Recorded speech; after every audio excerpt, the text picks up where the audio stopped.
Hello.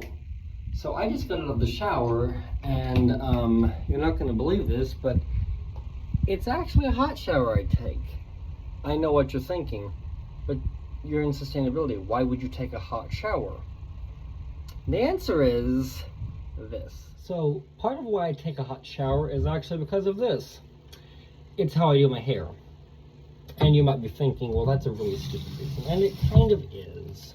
It is kind of a stupid reason for taking a hot shower because, you could just do this with cold water and it would still work. And the answer is it still kinda would work. But the stuff I use, I've tried with cold water before, it just does not do the job at all. It gets clumpy, it's already kind of clumpy as it is. This is hair clay. I know this looks really chaotic, but I promise it is. But this is how I do my hair. And I've also personally just found that cold showers, while amazingly comfortable, do not get, I still smell a little bit afterwards, even if I use the same amount of body wash as I did before or soap. It just does not do the job properly. So I take warm showers. Now, that being said, how I take warm showers is honestly dependent on a lot of things. The weather, for example, today, it's actually really hot in my apartment, so I took a warm shower, but then as I finished, I switched to cold water because I wanted to be cooled off before I got out of the shower, but I still left my hair wet with the warm water because that's where I actually need it at. The rest of my body is all clean, we're all good to go, and I know what you're thinking, is this really how you do your hair? And the answer is yes. This is. And then before I leave, I'll mess this up a little bit, but right now it just needs to dry like this. But this is how I do this. So yeah, I'm in sustainability and I take warm showers. That is kind of sus. So, I'm actually clothed now. And this is the water episode where I'm going to be talking about water use as a sustainability professional. And fun fact, I don't actually put terribly much thought into this one. And the reason why is where I live currently is Pittsburgh, Pennsylvania, and water is not an issue here.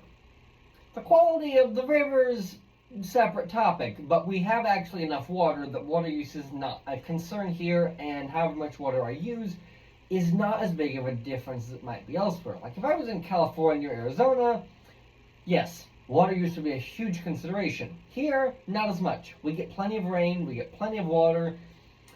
Our sanitation system is renowned. We're good on water. That being said, I still do things subconsciously because I am me. So, yeah, this is the episode where I talk about those a little bit. And if you notice, I'm sitting in my bathroom. And the reason why is one of the ones I do that is actually just something I've done for years and before it was even a sustainability thing is you don't always have to flush if there's nothing solid.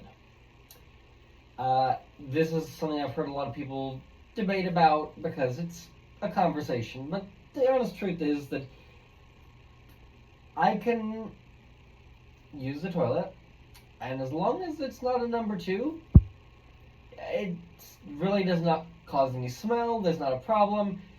It just means that whenever I do flush, I don't use as much water. I think my toilet is average. I don't think it's like anything low flow, so it just is one really quick way to reduce on it. And also growing up, this was actually a thing where using the bathroom at night could disturb people. So unless it was something that needed to be flushed, just don't flush in the morning, you're fine. And then that just over time evolved into this is just how I do it for everything. So not everyone's favorite choice, but it works. The next thing is my shower, and this is where we don't talk to my apartment about this. For personal reasons, I put in my own shower head. I bought this off Amazon, I had it delivered.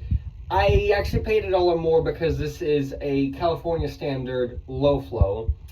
I could have just gone without it and it would have been $1 cheaper, but I decided to go with it because this just reduces my water flow. And this is a rain shower head. It has this nice little thing here. It's very comfortable. I actually got this specifically because I just wanted a better shower head that fit my needs better, and the option to spend an extra $1 and get it with less water use was a no-brainer. Like, obviously I'm going to do that. It's a cheap addition. So, another way I have water use, which is interesting, is I actually bought this little countertop dishwasher. And once again, this was not a purchase because of the water use. This was a purchase because I found that it was really annoying for me to have to do dishes, and I just wouldn't do them. So, rather than not doing dishes, it became this unpleasant cycle where it was, well, I'm not going to do dishes, so I don't have clean dishes, which means I'm not cooking for myself, which means I was mostly eating fast food, which was starting to actually take a big toll on my health. Like, I had to go see some specialists, and they were like, yeah, no, you're not used to this, because my diet, before I got to grad school, was extremely healthy. So much that my hair grows really fast because of it. Like, seriously.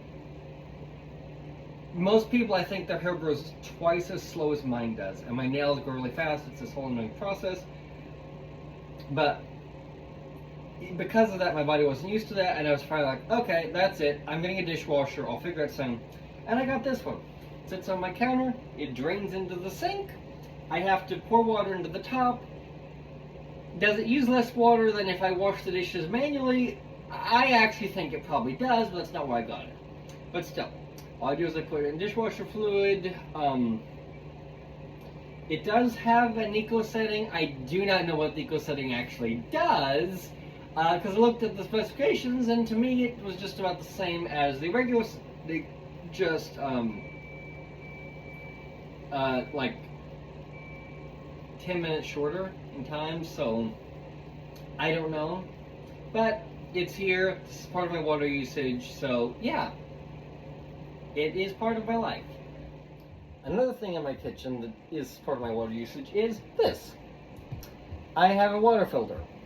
And if you're wondering why, look up Pittsburgh's water quality to know that even though it says it's fine, I'm just going to be safe with all my drinking water and use this purifier, which is kind of expensive, but I'd rather not have lead in my system. Thank you. So, overall, that's my water use. It's nothing really fancy, it's nothing really special. I probably use less water than the average person, but that also could be quite false because I know I take longer showers. I haven't done the math. I did the math about a year and a half ago on this, and the answer was I used a lot more water than most people. That was also in a different circumstance than my current apartment, so I can't say that's actually accurate. But the basic story here is I use water because I need water and I must use it, and it's not really a big concern where I live, so I'm not going to fret over it. It's not a big problem. If I move somewhere where water is a big issue, I will reconsider. But here, I'm mostly concerned about my energy usage, and that is actually a fraction of what the average person uses. I might cover that in a future episode, but for this episode, we're not getting into that. That's a whole series of things. So yeah, this has been kind of sus, and I'll see you next time.